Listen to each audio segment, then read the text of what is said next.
I like to understand that when I do take psychedelics, I'm actually becoming a better version of myself rather than a more scatty, weird version of it. Exactly. And you could do the comparison of like cocaine and ecstasy. One makes you an empathist and listen, and the other one just makes you an arrogant cunt that wants to talk at people. And which one are you gonna which one are you gonna learn from? Which one are you gonna self better from? Yeah, I mean, me personally, I actually used to quite like being an arrogant cunt. Oh, of course, mate. It feels great.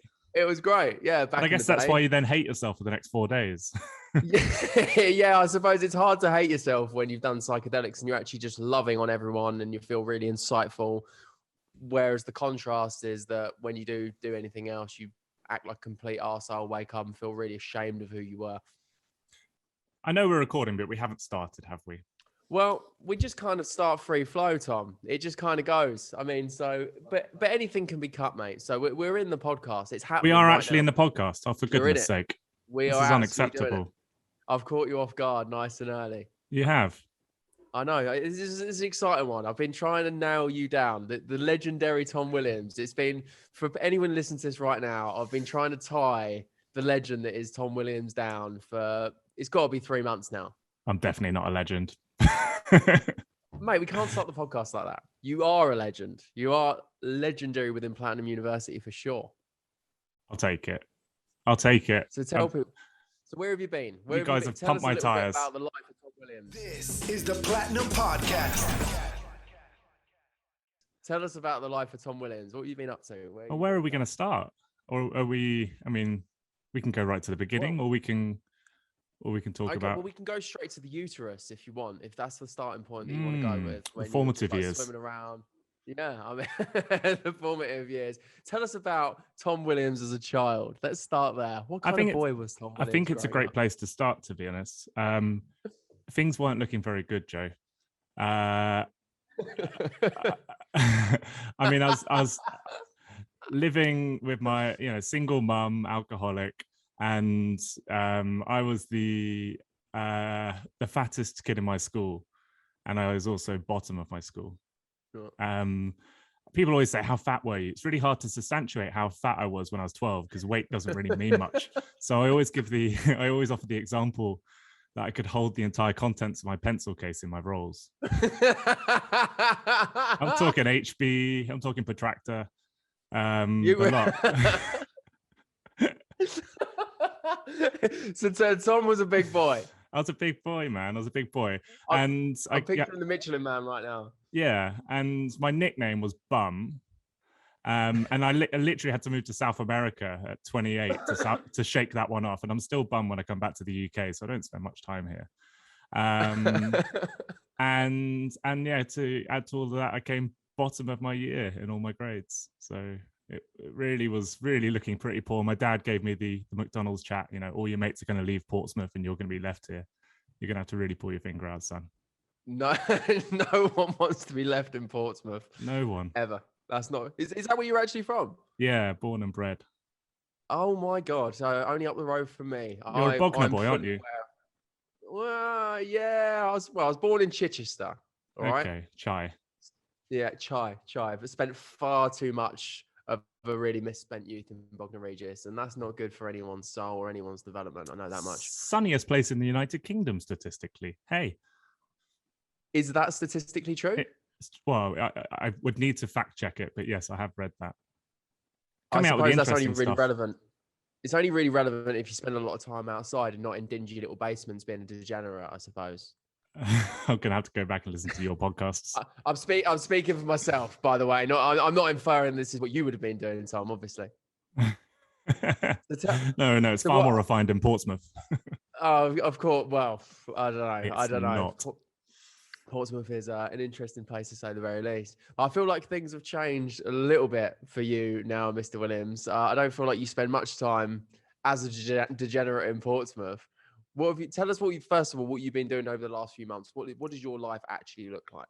I mean, so I've been living in Mexico for the last 6 months. I mean, I was in Chile for 10 years, then moved to Thailand, and we were all set to kind of live in Thailand fairly long term, and then the pandemic hit, and so well, we were in Vietnam just on a holiday and the pandemic hit, and we literally haven't been able to get back to Thailand since. So we've been hot stepping around the world.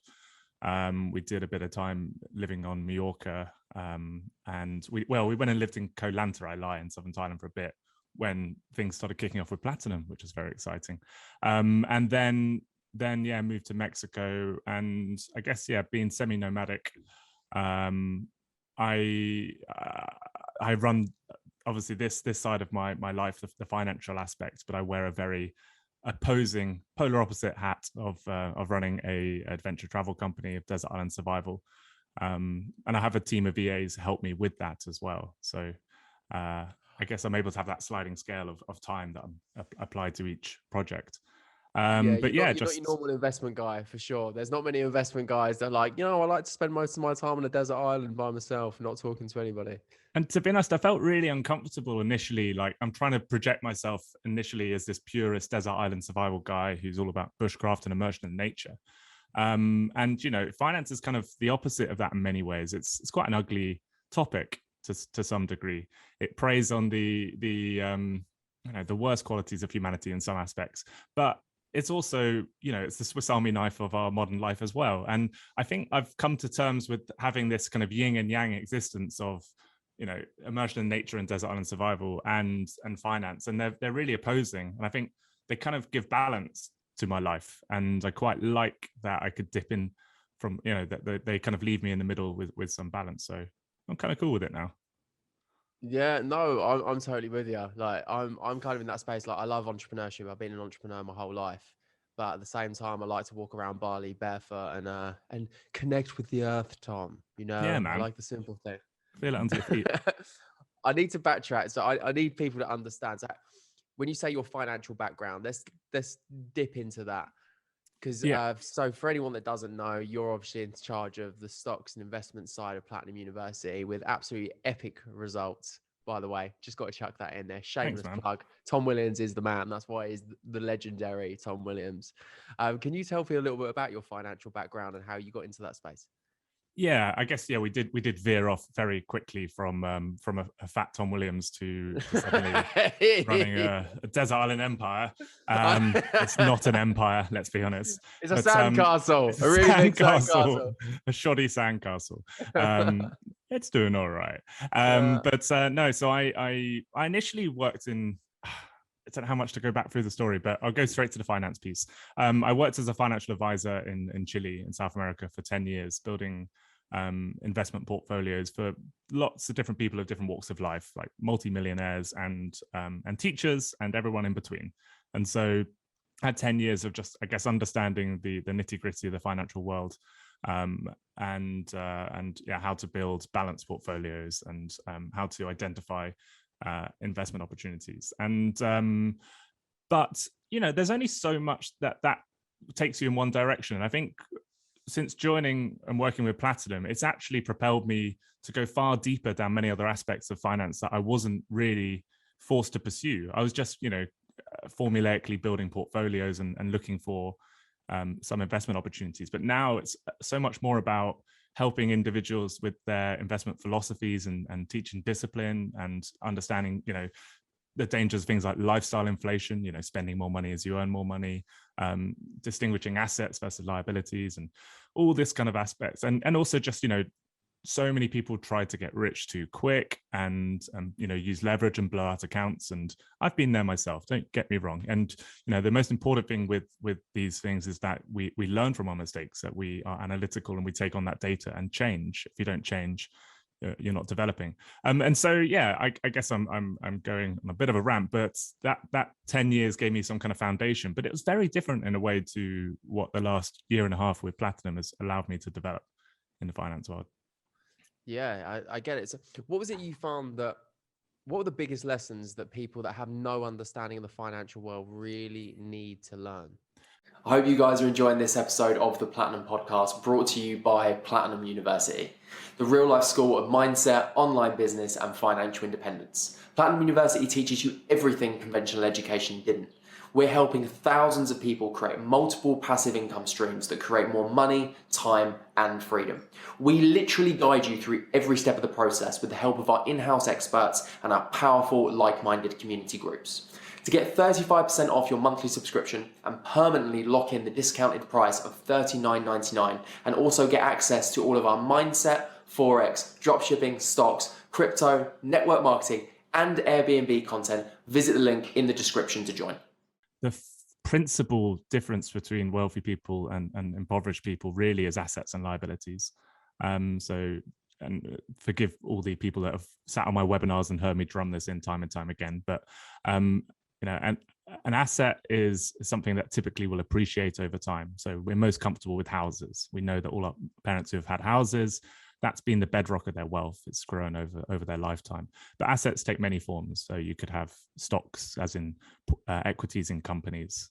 You could have cryptocurrencies as an asset, art as an asset. They tend to appreciate over time. And then you have liabilities. And most people who are, you hear of footballers who make all this money and then they lose it all. That's because instead of buying assets, they bought liabilities. They bought fast cars and fancy electronics and stuff. And these things, they have this quick depreciation over a time. And so they just erode money, whereas assets will grow over time. So learning and understanding about always putting a portion of your wealth into assets that will appreciate over time, that will snowball and compound is the biggest single benefit or biggest single lesson that you can really give people if you had to just choose one lesson. And I always use my timely example, my analogy, which is when I was heading off to Honduras as a 21-year-old, I bought this iPod so I could have all my music with me. And it was this marvelous piece of technology. I'd never seen anything quite like it. It looked like it come from outer space. And it cost 300 quid, which is a fuck ton of money at the time. And I knew nothing about investing in Apple or investing at all. And had I had any kind of foresight, I would have been like, right, well, now I've made that investment in this liability, I'll buy an asset at that time of the equivalent of value. So I'll put 300 quid in Apple stock. And had I done that and I'd left it to compound, that would now be worth £325,000 from a 300 quid investment. And there's no, people want to find that kind of, how do I make money quickly, or how do I go from 0 to 100 really quickly? Realistically, that doesn't happen that often, but there is a sure, fast way to get the kind of numbers that you always aspire to achieve. And that is the beauty that is compound interest, right? Exactly. It's a marathon, not a sprint. It's really boring and you don't see it happen for the first 10, 15 years. You have to have trust in that system. I always use the analogy as well of rolling a snowball in the park. We've all got that snowball, you started rolling it and you don't really see it changing very much. And then before you know it, it's suddenly this a 1.5 meter wide ball that just can't be moved.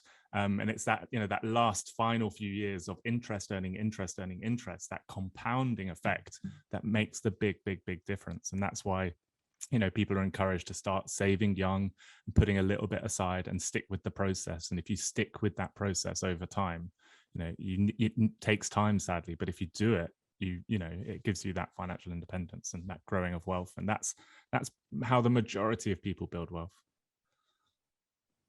Yeah, it's a crazy concept. Like just to think that at the age of, say, 18, if I'd put a few grand away, where I would be at right now at the age of 31. I had no understanding of this. It's the same as many other people. This was not part of my education. I was taught about 5 times tables and Pythagoras theories and circle fucking theorems that have done absolutely jack shit for my entire life. Yet nobody ever decided to sit me down and explain what compound interest is and what a stock is. Why isn't it part of our curriculum? It makes me want to go down that tinfoil conspiracy route of we need consumerism. I feel like I'm instigating it. I'm instigating it now. Find out, why. Man. Find out. Why is that not a thing? I've asked this question many times. It's such a simple thing, but it is the single biggest factor, or one of the biggest factors that differentiates the rich from the poor, is that simple knowledge. Yeah, and if we all hoarded our capital and didn't buy liabilities, then the economic system would collapse. It wouldn't continue turning if we all had that knowledge and acted that way in that kind of more frugal fashion. I guess. Yeah. But who's building that schooling system? Do some digging, Joe. Find out, man. Well, that's why Platinum University exists. That's why we decided to start our own university, Tom, because we wanted to give people the real information about You how to know get a better what? life. Hey, that's a good idea, man. It's almost like we had a good idea, Tom. I'm It's starting almost to like you think that did. we might be onto something. I think you I are. know. I really think you are. You do, yeah? Mm, That's probably why you've been supporting us for so long. That I'm does make a starting to hell of a lot of believe. sense. Yeah. So where did you acquire this knowledge? Because I'm assuming you weren't taught this in school just the same way that I wasn't. When did you really start on that journey? When did things start to click for you and you thought, hang on a minute, I actually need to learn a little bit more about money here because I want to get more of it. So maybe I should learn about how this whole game works. I stuck with the traditional investing routes that were taught to me as a financial advisor, and I put my 500 quid a month into my pension portfolio, and I left it there.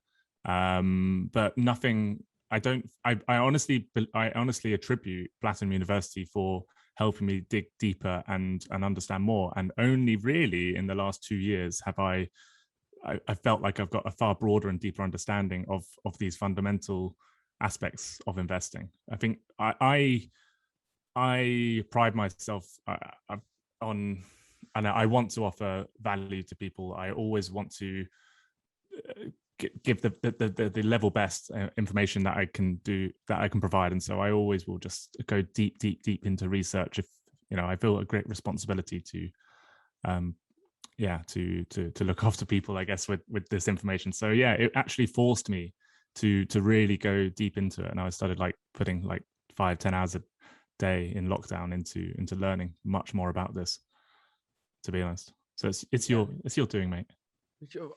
We're taking a hell of a lot of credit here, Tom. I'm enjoying this. The boys are sat in the background; they're loving this as well. They're like, "Oh, okay, it's all about us." So we made Tom Williams, guys. Just so we're clear, the legend that is Tom Williams. We're responsible for that now. Can we take that credit? I feel like your mum and dad might want some of it. You can have the finance angle.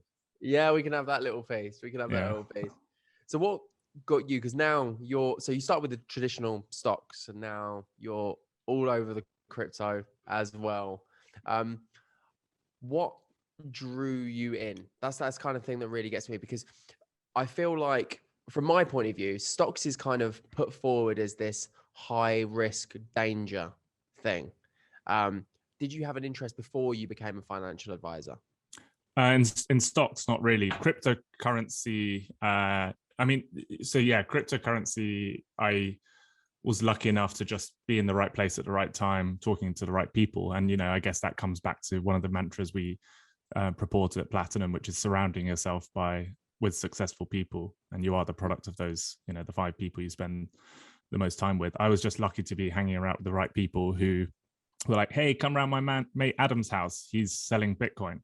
And in 2013. And I went around his apartment, and there was like all the sliding doors and stuff had just like were used as a whiteboard, and they just had these fucking crazy graphs and algebra, and these are like some savant level tech guys who are setting up the first crypto exchange in Chile in 2013, and they were part of the founding guys at Shapeshift and a load of other stuff, and so they were like, yeah, buy a Bitcoin. And I didn't understand the use case, and I was too wet behind the ears to really understand the momentous kind of aspect of what it meant at that point. But I bought 4 Bitcoin for $800 a Bitcoin. And I had to pay 9% commission as well, like to buy them off them. And they set me up with a wallet, and it wasn't an easy process back then. Yeah. And yeah, man. And then the market crashed like literally a month later, and it dropped down to $120 a Bitcoin, and it stayed there for 1,300 and something days. But luckily I didn't need to liquidate that capital, which is a lesson which we teach, never invest more than you can afford to lose. If you are forced into liquidating something, then invariably you'll lose that investment. So it has to be money that can be set aside, a seed that can be planted to grow in the future.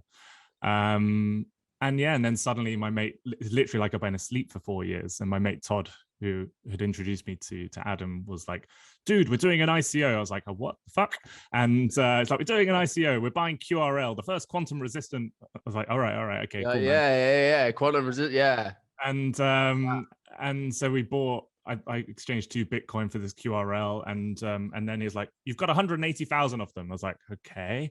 I didn't really understand any of this, and then I put them He's into. definitely giving you financial advice here, Tom. He was, and I put them into like my equivalent of Blockfolio then, and it was like $180,000. I was like, shut up! What the fuck's just happened? This can't be real. This is magical play money, and this is before like crypto was, very mainstream and made much sense. And then yeah, I was lucky to be. And then obviously I was just like, wow, this has really caught my interest. And then we did a bunch more like ICOs. We did 5 ICOs throughout 2017 and kept on flipping them, and then fell into the next winter. 180 grand would get my attention as well. I'd be interested. My eyes lit up. Yeah. Tell me about the ICOs. How did that go? So what was that whole process like? What's the whole flipping for people that don't really understand what that's all about? So IPO, so in stocks you have IPOs, initial public offerings, and in crypto you have ICOs, initial coin offerings. And in 2017, it was like this Cambrian explosion of new cryptocurrencies. It's kind of like the dot-com bubble where it's like, here's a concept, I'm going to make a coin. So we need a website for pets. Let's do pets.com and value it at, tens of millions, but there's no substance behind it. And the same thing was happening with new coins that were coming out in 2017. And so, yeah, I mean, I was kind of just aping into all of these new projects, and little did I know, like, so we would basically go all in and then sell 80%, and then go all in, sell 80. And before I knew it, suddenly had like $1.4 million in crypto throughout 2017. It was nuts, man. It was nuts. But the penultimate one, which we did, was Chainlink. And I've got these emails with Sergey, the CEO of Chainlink, where I'm like, badgering him to give me more link per ETH, and he doesn't yield, but I still get a decent amount of link. And I've mentioned it a few times in the Discord, but unfortunately that was the penultimate one. So I sold 80% of my link and bought into this new one called AppCoin, which is like some apps for phones and stuff, and it's about 800th it's still going just by the skin of its teeth. But had Link been the last one before the winter came, my Link would be worth like $22 million or something ridiculous. But you can't, you can't dwell on it too much. Yeah, that's kind of the game with all of this, isn't it? It's kind of like it's always that balance between missing out and over investing in anything and everything, right? And at that time, it was magical mystery internet money, and I don't think any of us really knew that it was going to be a paradigm shift to how we potentially structured our societies and our financial world. It was just, this is fun, but it could easily be going to zero. But I guess, on this cycle, we all know that it will persist. We all know that it is a paradigm shift, and so yeah, at that point it was very easy come, easy go, and now I think it's a bit more about consolidate into quality and see what the really smart people are doing. Yeah, I think that's a really important point, because I feel for a lot of people that are like new to this space, it still is that kind of whole play money. What if, is this going to even go anywhere? But it's so beyond that now, isn't it? Yeah, it's extremely desensitizing as well, like casino chips. You don't really have that true value attributed to those numbers moving around, and it can really mess up your psyche as well to see like many people who will have seen their portfolio drop 70% in May. Like it hurts, it stings. And yeah, I guess I've had that happen twice. And for you unicyclers, as the crypto twats call it, it's I guess you come battle hardened to it, but you start spending that money in your mind. And I mean, if you're actually spending that money and you're spending it in your mind, then you have to be consolidating it into a lower volatility asset. Yeah, I think what you're highlighting there to me is like that whole perspective shift that's hugely, hugely important, because we grow up with pounds, dollars, euros, whatever it may be, and we have this perception of what that equates to in real world terms. Yeah. And then the actual very nature of inflation isn't even something that enters most people's psyches. The fact that the money that you have doesn't actually equate to what you think it does in 10 years time or 20 years time. And then on the flip side of that, then in the crypto game, what you think equates to something doesn't. So like the whole the whole game that you're playing is actually playing by completely different rules than what you understand it to work by, right? Yeah, totally. We know that money halves. Well, money in the bank halves in value every 23 years, and so we know that those dust mites are eating away at our capital, and so we're forced to park it into assets to stop that erosion. But yeah, I guess that's another thing. Like, our mindset of the value of money 20 years ago is completely different to our mindset the value of money today. Like, a pound in 1990 is very different to a pound now in 2021. 100%. And I for me personally, when I first got into this and started trying to learn about it, I was just like, what is this? Money's money. It makes perfect sense that I want to keep it in my bank and I want to save it there because I want that level of security. And I think that's kind of the piece that throws people a lot. It's like, when it's in a savings account, they think that is security because they think it's there, it's available, and if my boiler breaks, I can go and use it, etc., etc. But the reality is, it's actually when you understand that it's actually being eaten away just by being sat there, you're actually losing it. It's running away from you. It completely changes. I think understanding risk is one of the most fundamental aspects of investing as well. A lot of people say, I'm not a risk taker, or they say that I'm just not, I don't want to have risk. But it's as you say, like, I always talk about the risk return ratio. Like, if you imagine a graph from the bottom left to the top right, and then the bottom left, you've got cash, that lowest risk return. Down there, you've got a guaranteed -3%. And you do still have risk because you've got institutional risk, which is that the bank goes under. And we saw it happen with BlackRock customers who had more than 80,000 quid in the bank in the financial crisis. Yeah. So there is risk, but there is literally no reward. Like, it's a fucking terrible exchange. You're getting negative and risk for, I mean, it's extraordinary. And so we're forced to kind of walk up this tightrope, and you get to property, which is a pretty safe play. It has its problems, but it's a really good bedrock for building wealth. And then we get to equities. And the nice thing about property, I always say, is that you don't get told the value of your asset every day. You don't have a little ticker above the door saying your property has gone down 4%. You just lost 12 grand. And so we don't get that emotional response to that investment. We just stick with it for 20 years, and we know it's a long-term investment, and so people do well on it.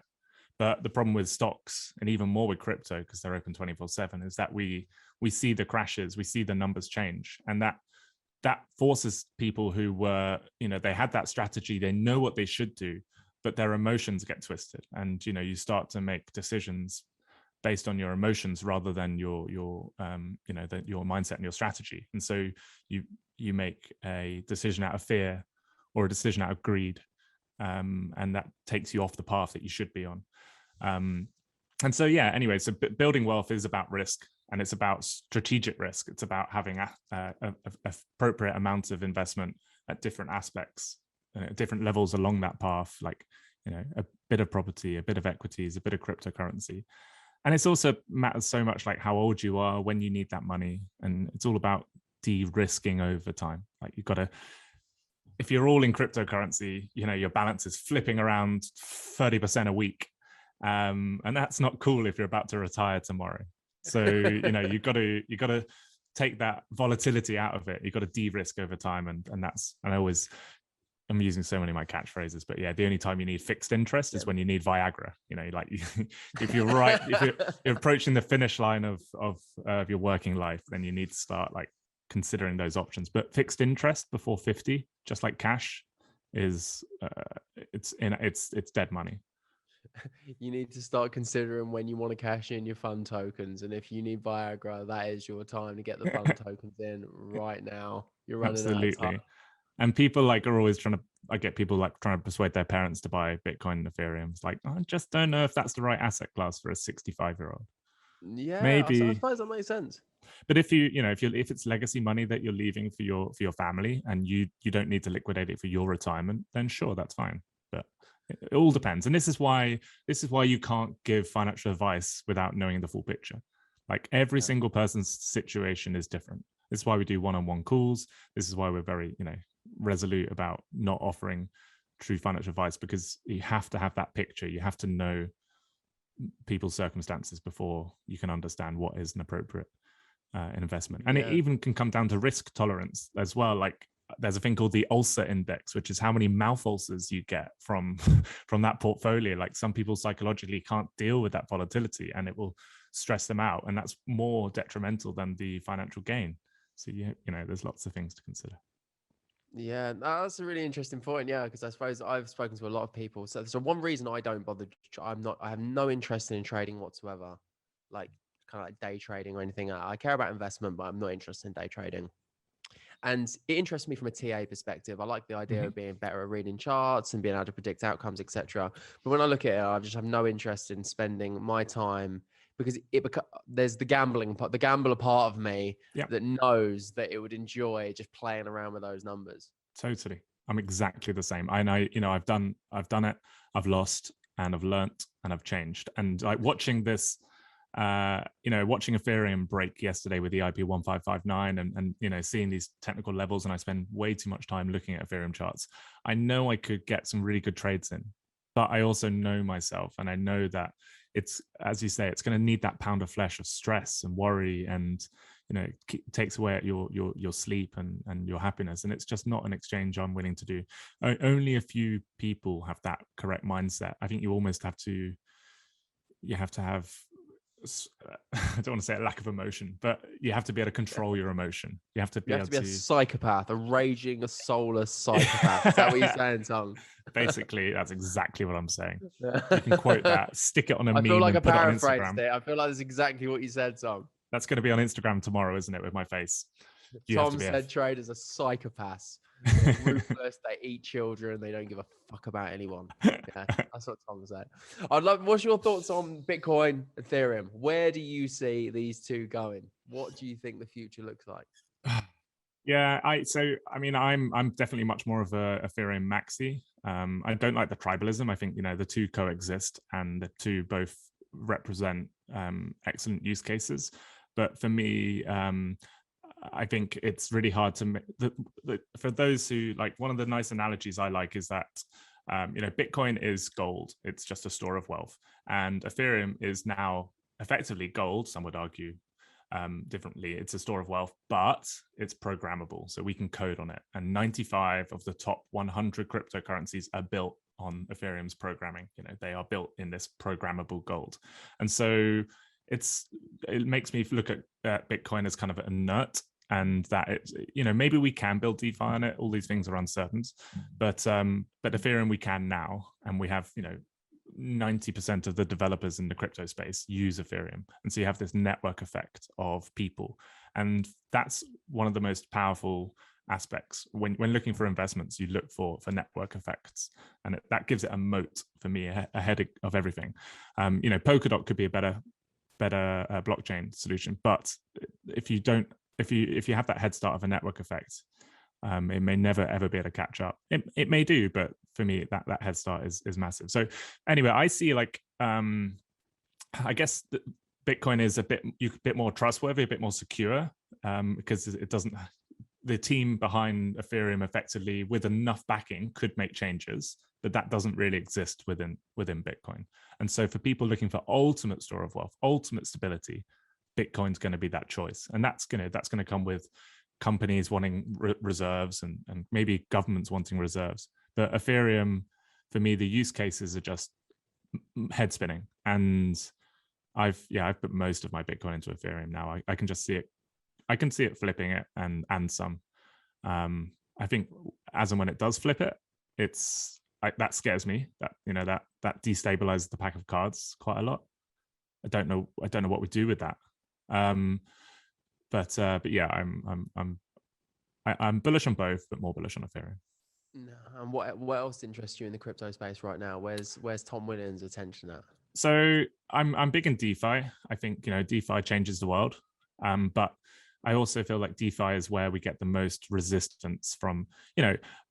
Humanity has built these structures around us of wealth and civilization, and wars have been fought for millennia over a hoarding of wealth and gold and whatever it may be in power. You don't just relinquish power. I don't think they have much choice, but it doesn't come easily. So even though I think the biggest prize in crypto is DeFi, and the biggest, we could see 100, 200, 300x returns in many DeFi tokens over the coming 10, 20 years. it's going to be bumpy as fuck. It's not going to be a straight, easy road to success for DeFi, because it has to call into question systemic control and governments. So this is what interests me. So I like this. I like this. This is juicy. So like I'm totally in that, and I see massive gains there. But I'm in the shorter term, I'm getting much more excited about the metaverse and the gaming aspect of it.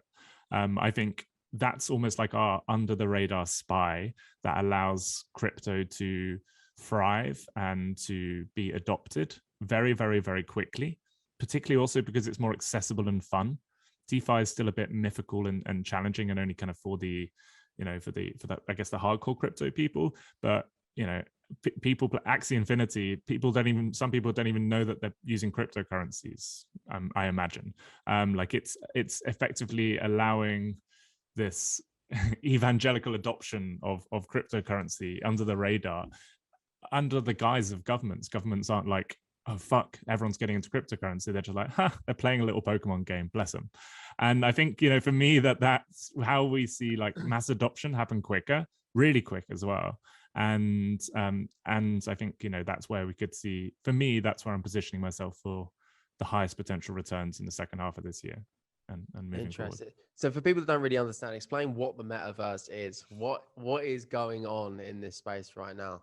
So, I mean, the metaverse is kind of a nebulous term that no one actually really knows the answer to. I guess the Tom knows. Tom doesn't know, but there's portrayals of it. If you've ever seen the film Ready Player One or read the book, it's this kind of digital universe where people wear VR headsets and go around in these digital worlds, and but it also it's already existing in a 2D form right now. So you can go on Decentralized, and people are buying real estate in this digital world. And like some of the most expensive is in the casino districts, like the Vegas strips in this digital world. And people can go and walk around and play roulette and blackjack and whatever in these digital worlds. And your croupier will be a shoe shine boy in Bangalore who just happens to have obviously everyone's got a smartphone and a data connection, and he can earn tips from you. So you're getting this distribution of wealth as well. Like, it's mind blowing. But yeah, the metaverse, I guess, it exists in many forms. I think it gets towards that more complex VR world, but right now it is in a much more 2D world.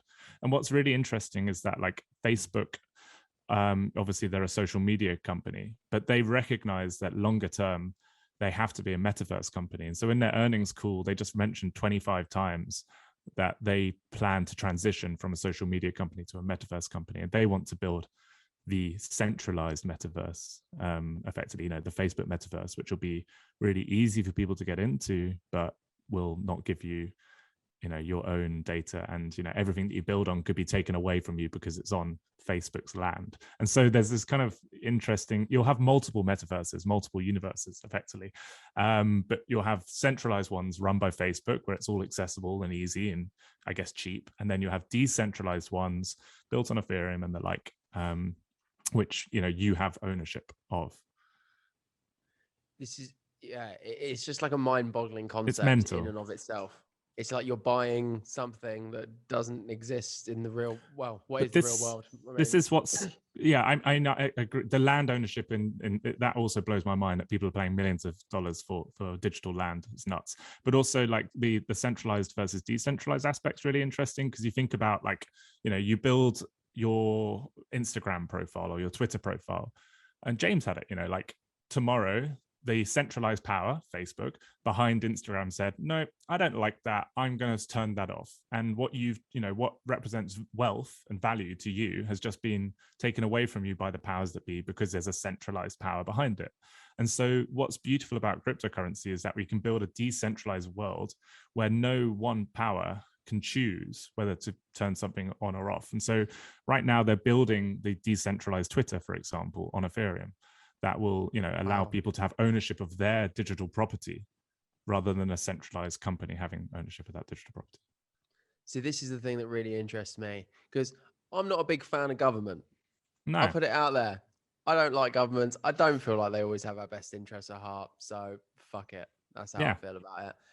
And this whole Corona thing, as far as I'm concerned, pretty much highlights that. in amongst a bunch of other things. I So think what happens? This is obviously a big question, but what happens when we don't rely on governments to provide different services for us? What happens? Sure, I just kind of can't help envision it imploding essentially, because they're there essentially to serve people, whether or not that's what's actually happening, arguably not. What happens when they're no longer required because they're not needed as an intermediary between us and the things that we need to exist? Yeah, I mean, I think there's things that we're always going to need centralized organization of some degree. Like we need to put an X amount of money in to build roads and stuff. But for, you know, from a libertarian perspective, the more that we can have control of our own destiny, the better. And I think again, it's I don't think it's idealistic to state that crypto gives that. You know, if you think about something, or just technology gives that. You think about power. We have centralized power where we get our energy for our lights, etc. But that's about to become decentralized, where we all have solar voltaic cells and we all are effectively making a lattice, a beehive effectively of energy. And the same will go with everything. Like if you look at what cryptocurrencies are allowing us to structure ourselves differently. So if you think about or how we've moved from standard taxis, for example, to Uber, and so we now have Uber that allows us to move away from that structure, but 20% of that money goes to Uber every time. But what we can now do with what's called DAOs, decentralized autonomous organizations, is you can have a group of people that are basically just own a little bit of that software each, and that people can get taxis through this DAO that no longer has the centralized power of Uber behind it. And so we're starting to see, so DAOs are something you're going to hear more and more about. They kind of basically just exist in Discord right now. And there's all sorts of them. There's like friends with benefits and but basically, hang on, Tom, you're losing me. I'm right. ranting. Hang on a minute. How have we just got to a casual Saturday night hookup off the back of Uber? Hang on. Man.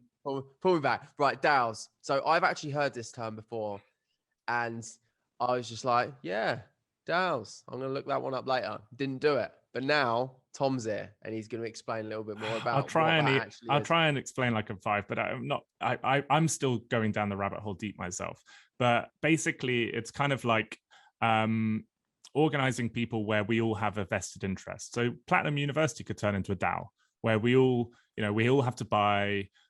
You're going to be writing this down, but we all have to buy 100 quid's worth of Platinum University effectively coin to be a member of this DAO. And then being in that DAO allows us to have benefits from each other. You know, we're a community and we learn from each other. And then we'll say, you know what, we need a really cool new graphic design. And so we'll put it out to the DAO and we'll say, okay, we'll give 150 Platinum University coins to whoever can create the best design, and 10 people will enter, and we'll give rewards for them. And then before you know it, you have a hive that is creating, and a hive that has true democracy within it. That is basically, okay, we want to change our name to, whatever it may be, Gold University. And then you have a democratic vote of everyone that holds tokens within that DAO to go in that direction. And before you know it, this organism can grow and change. And you could be like, we're going to build a piece of software that allows for taxi drivers to plug into this to then provide fair rides for people, except we're only going to take 1%. It's just software at the end of the day. We can hard fork Uber software. And so basically you end up with a different way of organizing humanity with fairer governance. Does that make more sense? No.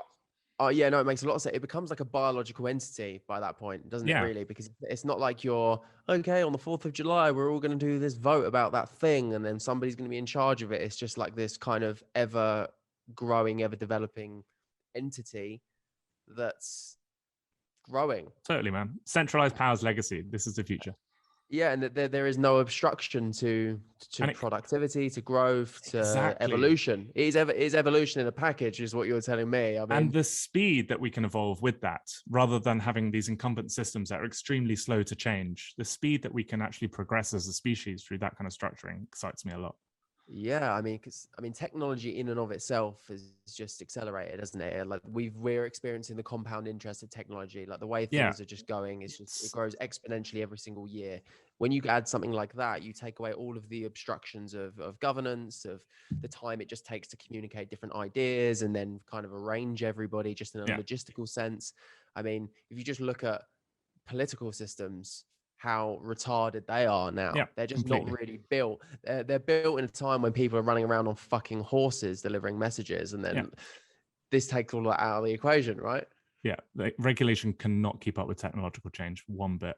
And it's also amazing to see how deflationary technology is. So we're talking about inflation and the devaluation of currency, but things are getting cheaper. Like you think about like how much it used to be for, I don't know, a sack of potatoes in 1910. We don't know the answer, Joe, but this is I was going to before. say, I hope you're not looking at me, Tom, because I This don't is, have a fucking clue. it used to be, 20% of a family's income or whatever, or 30% of a family's income would go on food, but now it's dropped down to a few percentage because we have mechanization, and that's just one technology. So things become cheaper with technology, and it's just getting more and more efficient. The more that robotics and AI can run things without our involvement, makes everything just get cheaper and cheaper and cheaper and cheaper. So you do have this mass deflationary pressure coming from technology, which is kind of cool. And so we can live in a post scarcity, we can live in abundant society where literally energy and food are all but free. Internet is all but free. I'm a utopian, man. I believe in a. I mean, I'm with you, Tom. I would happily sit on this podcast right now, map it out, and we could sort it for everyone. Let's do it. Can anyone chip in how we're going to create this utopian adventure for? I think. For the world? Just embracing science and technology for me. I feel like science can solve all our problems as long as we don't get in the way. Yeah, as long as we don't completely fuck it up with our own human ways. Well, the answer to that, Tom, as you well know, is go live on a desert island. Yay! I'll take that segue. I think this is a perfect little segue. I like it. We've just absolutely smashed it up on investment and technology, and now it's a time to take refuge in the sand on the island with the turtles. So there we are. Tell me about the appeal. You're going from one end, which is this technological, political utopia that we've just dissected here with blockchain technology, and now we're going to go the complete other way to digging holes, making fires on your island, Tom. Yeah, so like for those who don't know, I run Desert Island Survival. We create castaway experiences, and for the first 5 days on the island, we teach people primitive skills, so like how to use your land to survive. And when we go back to that base level of hierarchy of needs, we're looking at how to feed ourselves, how to get water, how to stay warm, how to get shelter. So we teach people how to make fire from the land, like how to make a bow drill fire, hand drill fire, different friction fires and stuff. We teach them how to build traps to catch fish and identify wild edibles to eat and build shelters and ropes. And I think there's something really kind of life affirming. As much as I love living in the future in this tech world, of bringing it back to the reminder that we're just fucking animals, man, and hanging out with your primal self and that simplistic existence is really good for the head. I think it's really nice to just get away from all the noise and distraction, almost get bored. I think we never get bored any day. We live in such a life where we have constant stimulation, and you look in museums that, like, I'm totally rambling, but it's fine. I love it. You look in museums and like artifacts, and you're like, why have these people built these ornate handles on their knives and stuff? And it's like, well, they had enough food and they just really were mindful and got focused in on like carving and etching or building this tapestry and stuff. And I think it's really good for us to live in that simplistic, mindful state, as well as be immersed in nature and living as a tribal community. Like it's how we evolved. Like 99% of our time as a species was living as a tribe in nature, and that's how we feel happy. And I really feel like the way we structure ourselves in modern society it has a big impact on like why we have so many mental health problems. Generally, like, not many people say I am happy. Like, it's few people really feel that they are fulfilled and happy. Totally, I couldn't agree more with that whole ethos, especially the getting bored. there's actually something I talk about in my mindset content is this, that let yourself get bored occasionally. Yeah, man. Because we live in this world where we just look at our phone notifications 24/7. As soon as there's that moment where you're not doing something, what do? You whip your phone out. Yeah. And then it becomes like this social crutch where you just kind of rely on it anytime something's not going on. Yeah. And when you don't allow that space to occur, you don't ever get left with your own thoughts. So people are terrified of being left with what's going on in their own minds. Yeah. You don't process. So we absorb information, but we rarely process. And it's part and parcel. Like, it's really, really important to do that. And I think like I've got an awesome guy, Tom McElroy, who's my instructor, who does the Panama trips. He went at 18 and lived in the woods for a year. Like just full on.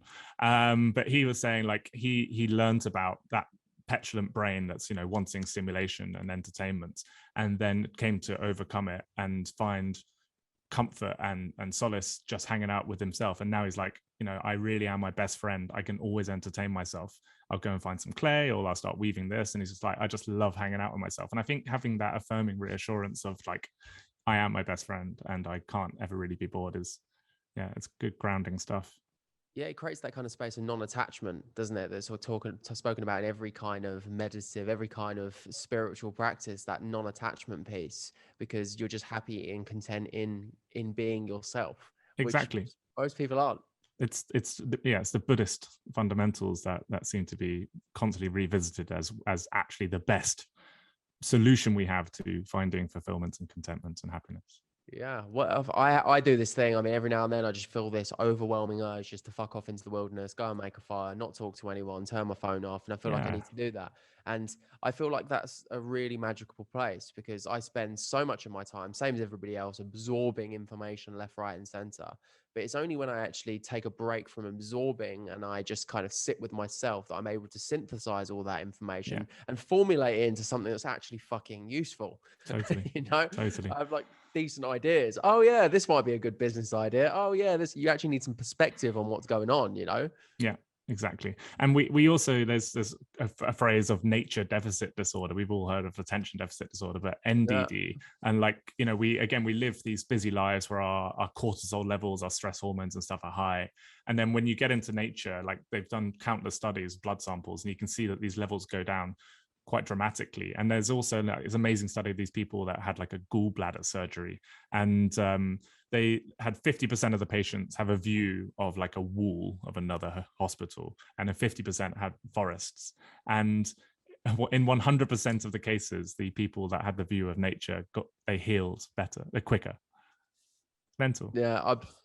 Yeah, I'm not surprised at all. I think even in Japan, they actually prescribe it like as a cure for depression, walking out into nature. I mean, it really is that effective. I mean, we could go down another rabbit hole as to why it's not more widely recommended to people as opposed to antidepressants and anti-anxiety medication. That's another little rabbit hole that we could easily go down.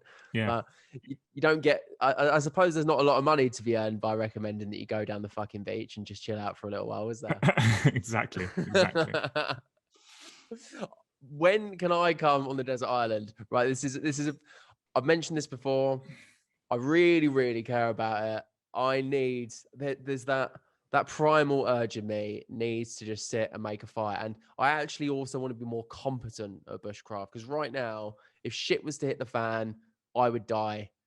And I don't want that to be the case. I want to be able to survive in the wilderness. Maybe not the Bali jungle. That might be a little bit more difficult, but can you help me do this? Can you help me survive, Tom? That's what 100%, man. Yeah, it's very unlikely you're going to use these skills in anger, but hey, it's nice to have them. And it is, even like when you go camping and stuff, it's surprising how many of these little tidbits and skills you are able to apply. But yeah, we're basically fully booked for 2022. We could probably squeeze you in, Joe. Oh, come on, Tom. Come on. Gotta create, mate. I kept you waiting for the podcast. I've got to keep you waiting for the island. Oh, no. God, you know how to create scarcity, my friend. You're a salesman, aren't you? He knows. But it'd be good to do a platinum one where we get a load of people from the community join us on a trip. And so I'm thinking like if we do a PU one in 2023 where it's like hanging out with us. We do have a prize. We do have a big giveaway at the end of the year, and one of the prizes is a getaway on Tom's Island. So it is, isn't it? I might have to make sure I'm available for that to join. I don't know if we can take the whole team. I think it might be a bit of a problem if the whole platinum team is on a desert island all at the same time. I think just logistically speaking, it might be an issue. This is true. Yeah, the Wi-Fi is not great. Yeah, I feel like I'm not going to be on my phone while I'm fishing with a fucking bit of wire that I found on the beach. Phones are not allowed. Yeah, Digital detox. How long is it, by the way, when you do the whole thing?